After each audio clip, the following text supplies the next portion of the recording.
At the end of every lab, we need to know where to dispose of our waste. We need to do that in this waste disposal hood.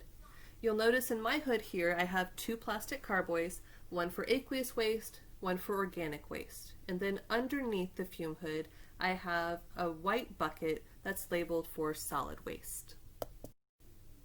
The solid waste bucket is typically for crystals or used filter paper, things like that, not for paper towels or gloves. So here I have some crystals that I made in the lab, so I know that's solid waste, so I'm going to place those carefully in the solid waste bucket.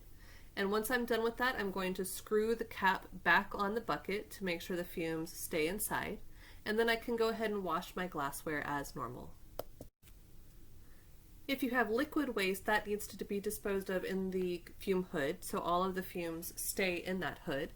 And so if you have your waste, you first need to ask, is it aqueous or is it organic? Once you have the answer to that, you're going to unscrew the cap of the designated carboy and carefully pour your waste inside. Make sure it goes in the carboy and not around the carboy.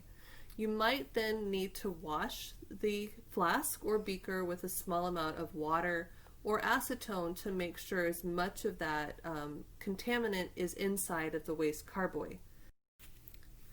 Repeat that wash step until you can ensure that everything is inside of the carboy, and at that point you're going to want to make sure to screw the cap back on the carboy. We don't want to leave that open, and then close the fume hood doors when you are done. As a special note, you may need to use alternate solvents to remove most of the contaminants into the waste carboy. Use your knowledge of your reaction to find the right solvents.